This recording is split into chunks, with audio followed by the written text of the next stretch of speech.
Welcome, everybody. This is the EPIC Program CBO Technical Assistance webinar, and we have an agenda up, and so to make use of everybody's time, most importantly, I want you to check in first, and then I want you to check the pod with the poll for when your intake orientations are scheduled. And then I'm going to turn it over to Tammy.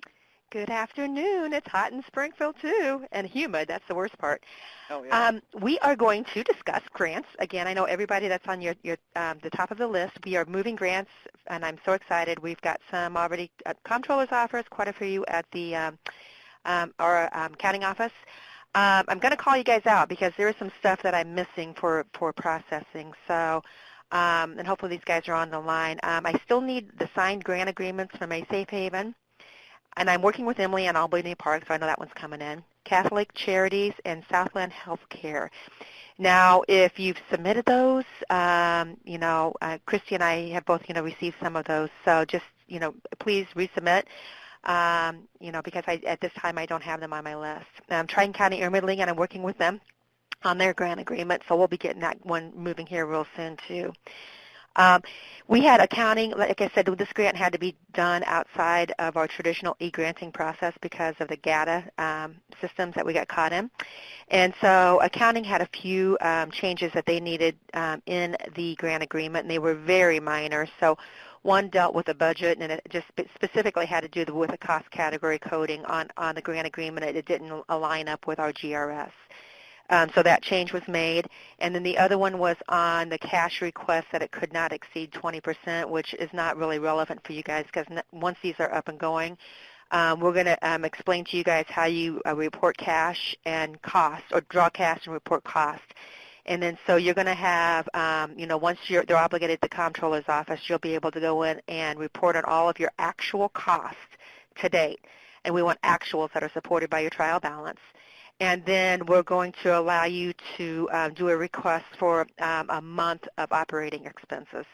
So it's not going to be excessive, probably, to any degree, and you're going to be able to support your costs, with your actual trial balance anyway. So after that, it will be on a reimbursement basis, and so you'll be reporting your costs, and then we'll be approving cash based upon costs reported. So with that said, with the concurrence, I sent out an email. Accounting originally wanted us to have you guys initial those 2 pages, and I asked if we could, send an email out to you guys, and if you concur with the changes, that would be good. And they agreed with that. So I sent that email out again today, and I still need a response from Asian Human Services, Catholic Charities, Heartland Human Services, Jane Addams, OAI, CARA, and the Community Assistance Program. So I'll, be sending out reminders to you guys. Frequently, we need to get these grants processed before the end of the state year, and we're actually in really good shape, but we need to make sure that we have all the documentation in no later than probably Wednesday of next week. I would prefer having it by the end of this week so we can get it all rolling, but Wednesday is probably going to be our drop-dead day that we really have to have everything in. So if you have any questions related to this, please type them in the chat pod, and I will respond to those. One of the things that GATA is allowing for, and it's a big change, and Chuck will go over this with the system, is dealing with indirect cost. There's federal rates. Now the state is going to have a body have a vendor that I believe is now on that's going to be looking at state indirect cost approvals, and there's the de minimis, which requires approval too. With these grants, we are going to process them. You've checked boxes as far as what you're interested in. We're processing the grants with those boxes checked as you've indicated, but the budgets are not going to be changed at this point. We'll be doing modifications to these to add money. We're going to have to add money, hopefully, to everybody's grants to get you up to your 100%. So when we do the modifications is when we can make adjustments to this. But I'm going to turn it over to Chuck because dealing with indirect cost is like speaking Greek for me. I have a really difficult time comprehending the whole thing. So Chuck is going to talk to you guys as far as what this means for your grants. Thank you, Chuck. I'm turning it over to you now. Thanks, Tammy. Like Tammy mentioned, the state is in the process of implementing the Grant Accountability and Transparency Act, otherwise known as GATA. purpose of which is to adopt the federal grant regulations and the uniform guidance at 2 CFR Part 200 to all state and federal pass-through grants from the state. Now, under the GATA rules, grantees will not be reimbursed for indirect costs without a negotiated indirect cost rate, either a federally approved rate, a state-approved rate, or the 10% de minimis rate. And the one thing I want to emphasize is that this is a federal requirement from the uniform guidance. It's included in several sections of the uniform guidance, specifically sections 200.331 and 200.414. So this would apply to these grants with or without GATA, since these are federally funded from the USDA. Chuck? Yeah. Chuck, can you please speak up just a little bit? People are having a hard time hearing you. Okay. Yeah, just to reiterate, the state of Illinois is in the process of implementing GATA, the Grant Accountability and Transparency Act. This, the purpose of which is to apply the federal regulations and the uniform guidance to all state and federal pass-through grants. Under GATA, grantees will not be reimbursed for indirect costs without a negotiated indirect cost rate, either a federally approved rate, a state-approved rate, or the 10% de minimis rate. So with these grants, grantees have the following options related to recovery of indirect costs. The first option is to not request reimbursement of indirect costs. The second option is to use an approved federally recognized indirect cost rate negotiated between the grantee and the federal government. The third option is to use an indirect cost rate that is negotiated with the state of Illinois. One thing I want to make note of right now is that the state is in the process of procuring a vendor to operate the centralized indirect cost rate unit. So that vendor currently is not up and running, but the latest information I received is that the vendor should be in place hopefully by July. The fourth option is to use the de minimis rate of 10% of the modified total direct costs. One thing to note is that this option is not available if the grantee has never negotiated a federal indirect cost rate and does not receive more than $35 million in direct federal, and if the grantee receives more than $35 million in direct federal funding. One thing I want to make note of is that these grants only provide for a limited amount of admin and or indirect costs. If you look at page 9 in the RFA, which discusses the budget, almost all the costs are direct. The costs for training include the costs associated with providing assistance to a participant to acquire or upgrade skills. Participant wages, that includes participant wages and benefits, including FICA and workers' comp only. Supportive services is only for supportive services for participants. And even the category or budget line item of career navigators, according to the RFA, it's the grant funds will support appropriate staffing, salary, and benefits for the term of the grant for career navigators. The only line item in the budget that supports indirect and or admin costs would be the admin line item, which is limited to 5%. So even if you choose not to recover or request reimbursement for indirect costs, you can still recover direct admin costs under the admin line item. And there are specific requirements related to direct admin costs, which are taken from section 200.414 of the Uniform Guidance. And specifically, the direct admin costs must relate to administrative or clerical services that are integral to the grant project or activity. The individuals involved can be specifically identified with the grant project or activity, and such costs are explicitly included in the budget or have the prior written approval of the state awarding agency. And the last requirement is that the costs are not also recovered as indirect costs. I believe Cami also included, as an attachment to the webinar, DOL's indirect guide to indirect cost rate determination. And page 2-8 in that guide includes further guidance on direct admin costs, and it gives examples of functions that could be classified as direct admin, and they can include both personnel and non-personnel costs. And examples of direct admin costs include program management, program coordination, preparing program plans, budgets, monitoring of programs, projects, preparing reports, evaluating program results, and performing administrative services such as program-specific payroll, accounting, auditing, or legal activities.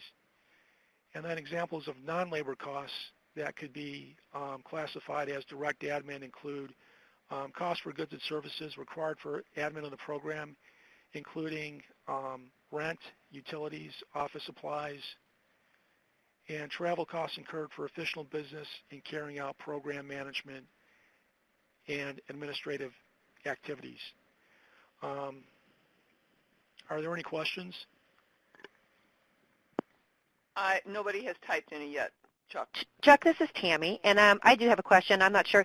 Like I said, this GATA process is brand new. It's starting in July, and the vendor, they're just getting a vendor on to do the state.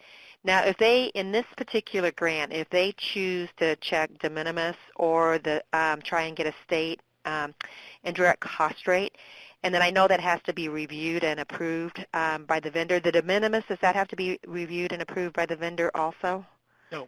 No, so that would be internal here? Yeah, the option for using the 10% de minimis cost rate is available to everyone unless you've already had a negotiated federal indirect cost rate or you have more than $35 million in federal financial assistance.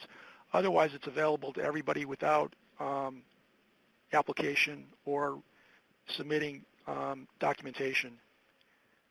But they're still restricted to the 5% admin Right. in our grant agreement Right. for administration. Yeah, so administration costs.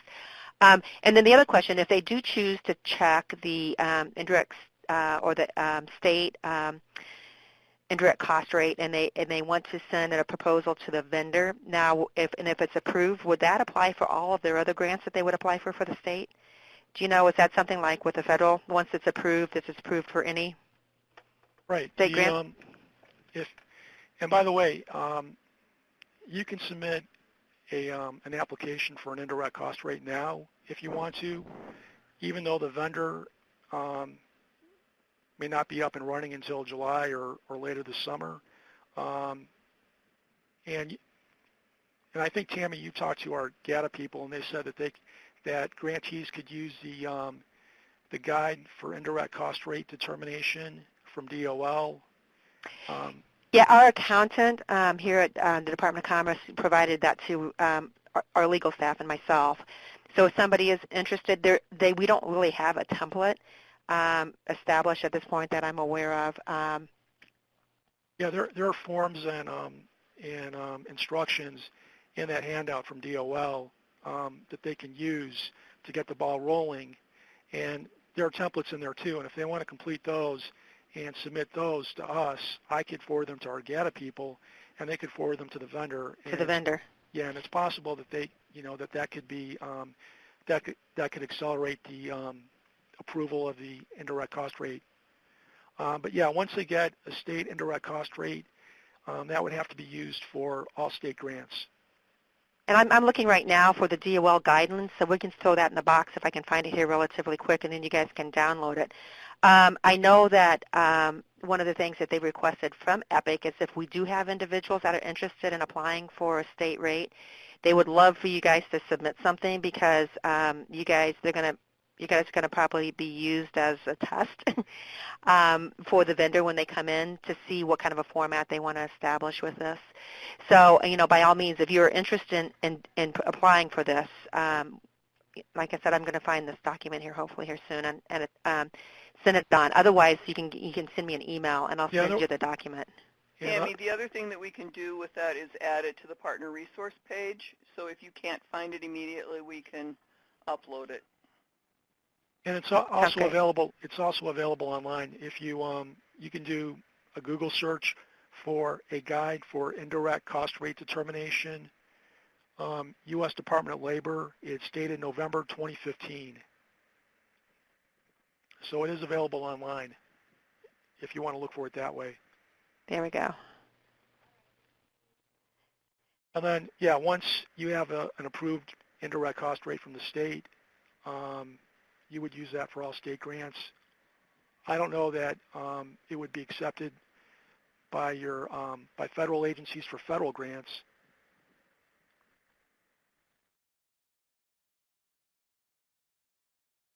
Yeah, that I don't know.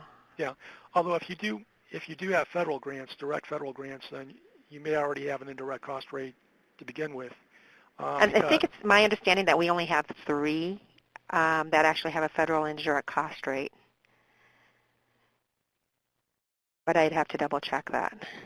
Yeah, I remember there were a few of them that submitted their indirect cost rate information along with their applications, and I think one of them was a safe haven. Yeah, and Instituto, I believe, has. So we've been working with an agency. If you have a contract with a federal government or agency, and they limit your indirect costs to, I know this in this particular case was 8%. That doesn't mean you have a indirect cost agreement or a rate with the federal government. It just means if you have an approved rate that you cannot use more than 8% of that rate for that particular activity. And the cost allocations are not applicable to this grant either. Yeah, so like Tammy mentioned, there's a 5% ceiling on admin for these grants, and the Guide to Indirect Cost Rate Determination addresses that. It mentions that reimbursement of indirect costs is subject not only to the indirect cost rate proposal, but also to the availability of funds, statutory and administrative restrictions. And it mentions that certain DOL grants and contracts include ceiling for reimbursement of indirect costs and or administrative costs. So even if you have a 15% or 25% indirect cost rate, you're still limited to the budget line items in the grant agreement. So does anybody have any specific questions at this time on this? Like I said, this is really, it's really complicated as far as I'm concerned.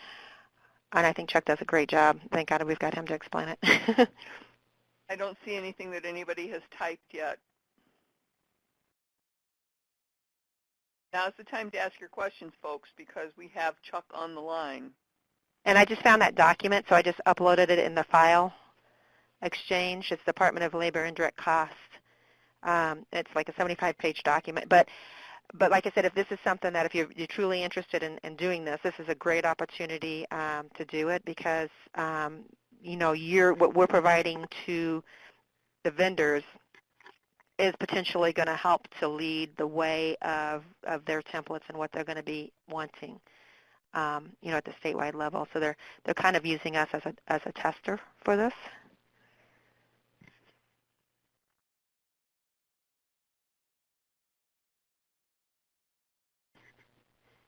Okay, so does anybody have any specific questions related to this? It is complicated, and if we need more training or if you guys just want to have like a training session on this, let us know. We can definitely set something up for a training on this. And then if there's individuals who are interested in applying for the state rate and want to put together this application and would like our assistance, then let us know too, and then we can work with you, those that are interested in doing this. But for the grants that we're doing right now, we're processing the grants based upon the budgets, that you guys receive, how we negotiated those budgets. We're keeping the markings. We do have one grantee that marked both de minimis and indirect, state indirect. You can't do both, so you just have to mark one. So what processing and accounting said they would be able to process the grants based upon how you're marking those. And then we're just going to have to work with you guys, like I said, as we progress on with the de minimis and with the state rate. And then obviously the federal rate is the federal rate. So, but once again, go ahead, Chuck. Yeah, the only other thing I want to mention is that with the de minimis rate, per the uniform guidance, that can only be applied to modified total direct costs, which is also defined in the uniform guidance. But that would exclude pass-through costs such as tuition, training tuition, and supportive services. It would apply to staff salaries and wages like career navigators, salaries and wages, and work experience wages, but it would not apply to pass-through costs such as training tuition or supportive services. Now, Chuck, a question on that. If the training is done in-house, would their staffing be included in that or not?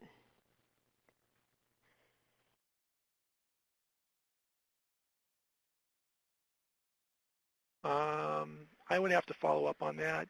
Okay.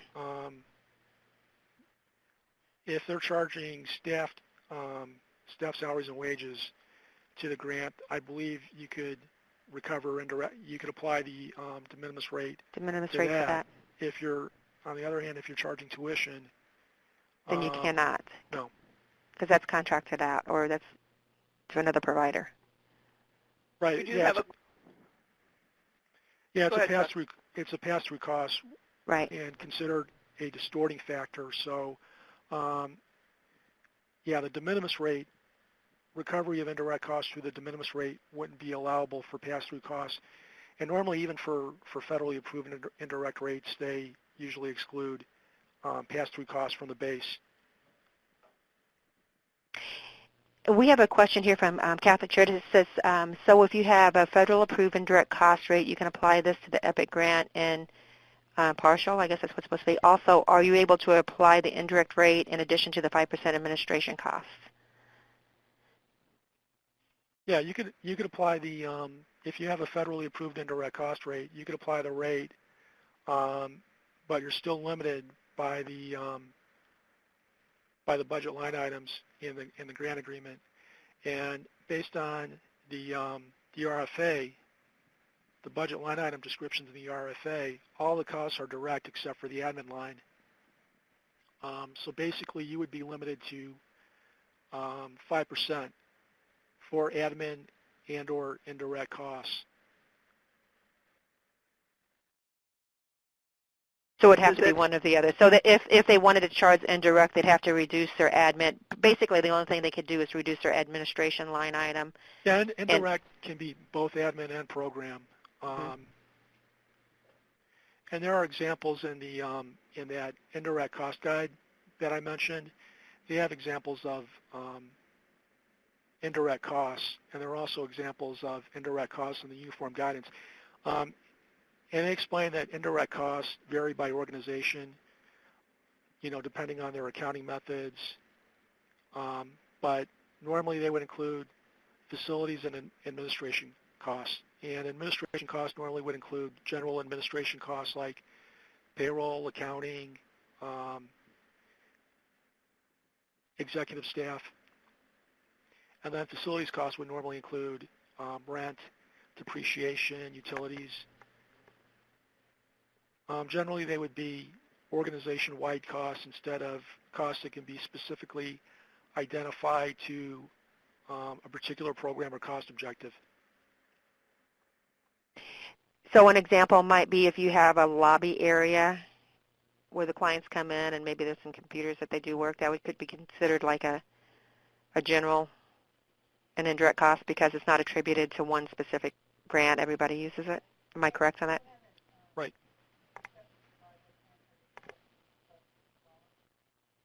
Catholic Charities, did that answer your question?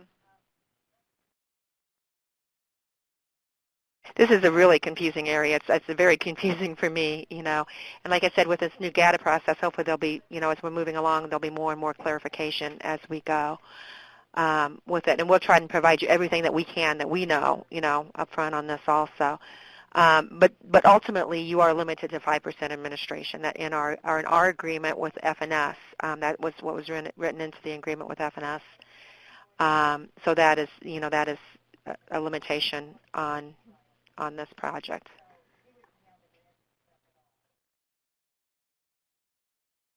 Are there any other questions that we have related to this? Catholic Charities is typing. And there is a request for training, and I think that's a great idea. Yeah, I wanted to mention that once we've been told by the GATA people that grantee training will be offered through the centralized indirect cost rate unit vendor on how to complete and submit an indirect cost rate proposal once that vendor is selected and set up and running, which could be as soon as July. And there's been, at the state level, I mean, hours and hours, I mean, this training for the GATA. I know our staff has gone through, golly, I don't even know, Chuck, how many hours of training have we participated in for GATA. Yeah, just to give a simplified example for applying the 10% de minimis rate, what you could do is after you exclude the pass-through costs like the training and supportive services, you're left with participant wages and career navigators. So let's say your expenditures for participant wages are $50,000 and then expenditures for career navigators are $50,000.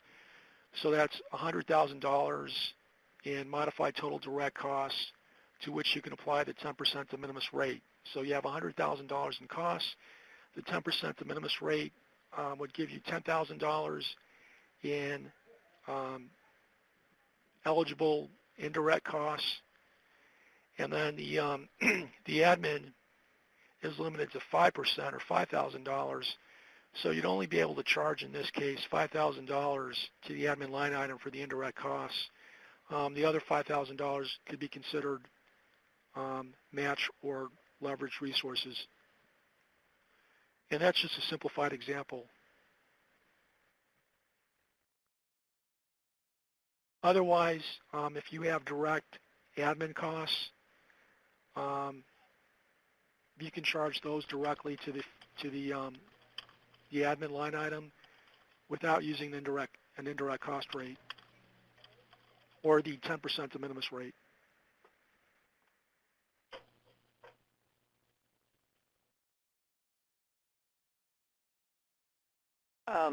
Okay. Any other questions for Chuck? I don't know about you guys, but this is about as clear as mud to me. So, like I said, we're going to probably have to have more training, and I've talked with our accountants and Chuck and numerous people, and I still don't get it. Obviously, that's why I'm not an accountant. So we will provide training and additional resources, and like I said, once again, if you are interested, please download that Department of Labor Indirect document. And let me know, and then we'll work with you to submit a plan. Because I definitely know that the GATA group is, interested in people, early submittals on this, so that they can kind of help that design their processes too. So if there's no more questions, Chuck, do you have anything else that you want to add? Nope, that's it. All right. Okay. With that, I think I'm gonna pass it on. Dee and Natasha, was there some updates that you wanted to provide? Yes, I'm going to pull my screen over, but before I do that, if you did not already check in for your organization so that we know who's here, and then let me know how far out you have scheduled, and because I know that Catholic Charities is on the call, but they didn't check in yet, so check in, Catholic Charities. Okay, I'm pulling my screen over. And then let me get this bigger here. What I want to do is I want to show you a couple of things that we've added to the areas on the dashboard, etc. I'm in test right now. So these things are on your dashboard. Remember, they may be different from the live production stuff, but right now what you need to be checking on a regular basis is these top yellow and white areas right here in the very beginning. The referral pending appointment has not been scheduled. There's a possibility that you might have something up there because you do not have appointments scheduled for the DHS staff to pick a time. So that's why I wanted to know how far in advance you have your appointments scheduled. By now, everybody should have at minimum the end of August because you can figure out your schedule. We've shown you how to do it. If you do not have, and I do have a list of people that we have been in contact with, we have a list of people that do not have their appointment sites set up and they do not have their appointments scheduled. So I'm going to be calling you and hounding you to get your appointment scheduled because it's very important that we get these people engaged as soon as they're available for us.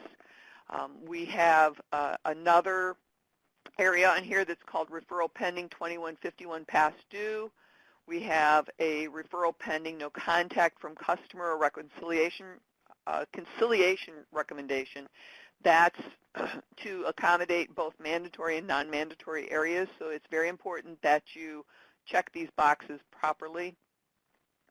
And then, excuse me, if we have a referral that's rejected, we need to know why, and that should be at a minimum. If nothing else, we need to get them in employment only. So now let's take a look at some progress pages on these participants if they're in the green line. So I'm getting, oh, goodness. We had some stuff going on today with the server, so there's a potential. I'm hoping that this works. Natasha, I'm not sure if you're going to be able to get this to work. Let me try. Check offline.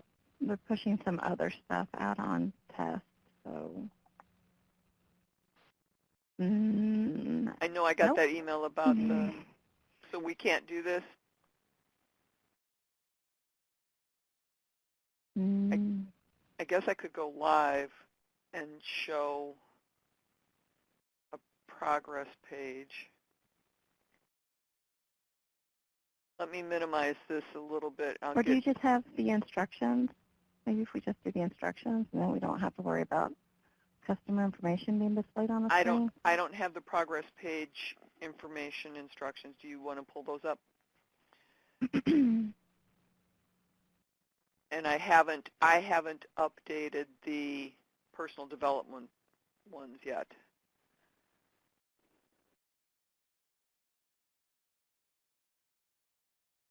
Well, the main thing for the progress page, I believe what we really wanted to talk about was the, and you're probably the best person to talk about it,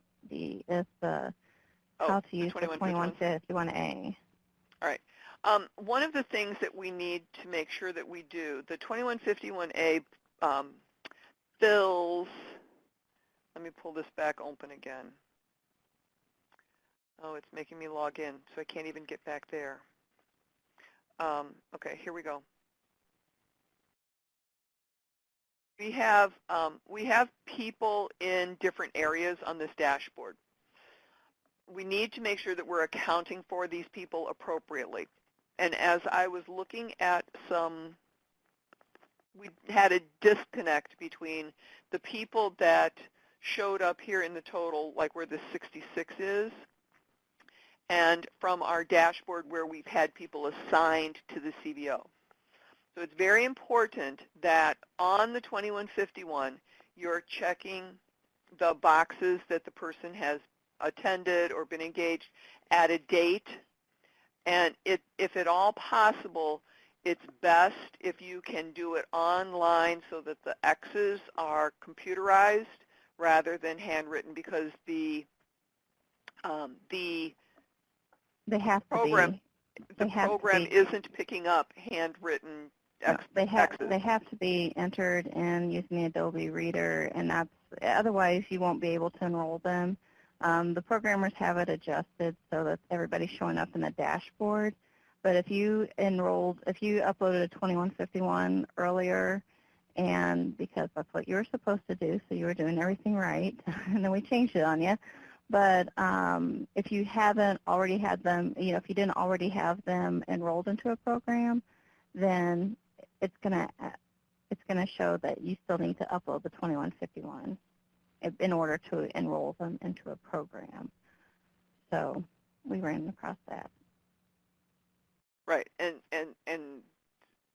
then the second piece is for the 2151A, make sure that you're putting the right person's 2151A on the right file. I ran across one in the past week where an organization had put up a 2151A for person Z on person X's progress page. So we need to make sure that we're being very careful about that. And I'll explain this to you, and hopefully you'll be able to access it tomorrow. But on the personal development page of your I-STEP plan for the person, I'm going to try to get here.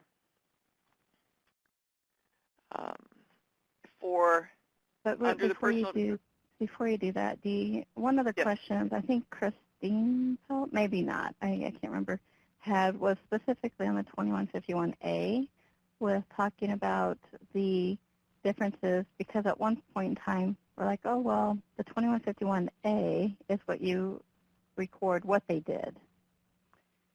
And then we came back and said, well, the 2151A is what you're supposed to record what they're planning on doing. Yes, and let me pull that up. Now we have further clarification on that. Yes, let me pull that up. The 2151A is to be done. I'm going to slide this over here so hopefully everybody can see this. Let me make this a little bit bigger. Let me expand up in here. Now this is, the process is down here is the same for whether you're mandatory or voluntary, but the 2151A is supposed to be uploaded. So for example, if you take in a client today, the 2151A is supposed to be uploaded for the 15th through the 30th for planned activities. Then on the 1st through the 5th of the month, you are supposed to upload a 2151A for the actual activities that took place from the 15th of June through the 30th of June.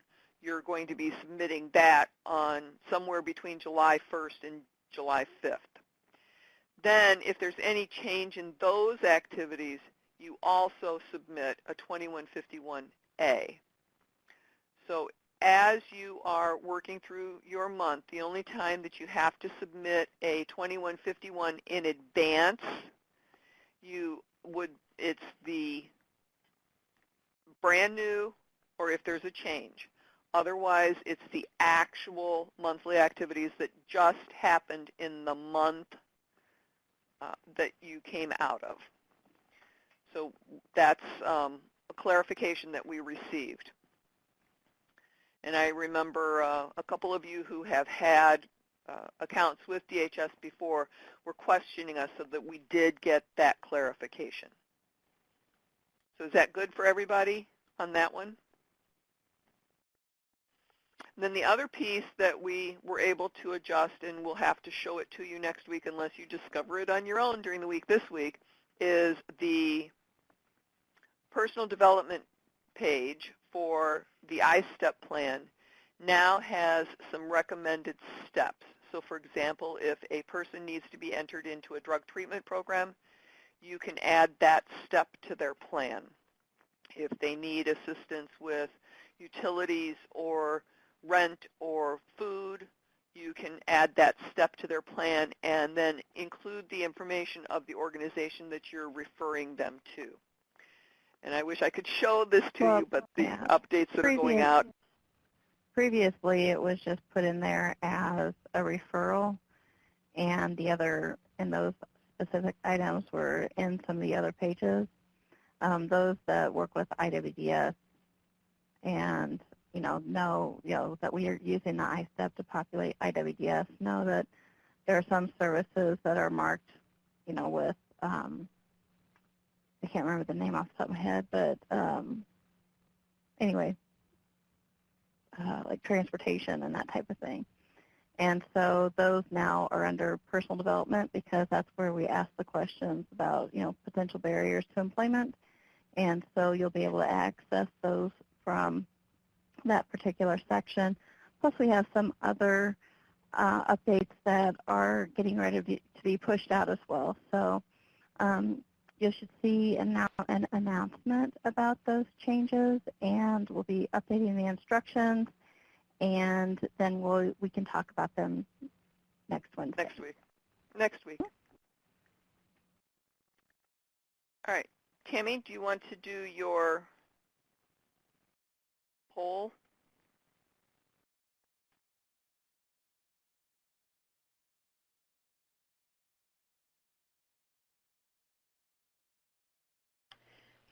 Okay, this polling question up now. We're going to be scheduling some more in-person training, and we're going to end up doing is having Chicago, which is all Region 1, meetings for all CBOs in Chicago. And then for Region 2, 3, 4, and 5, we'll probably be looking at Central Illinois. Rockford, you can probably go either way, but it might be more beneficial for you to come to a central location because the dynamics of your program is more similar to those in the other regions compared to Chicago because Chicago's got so many grantees. So we just want to kind of know what day of the week would be the best for scheduling this.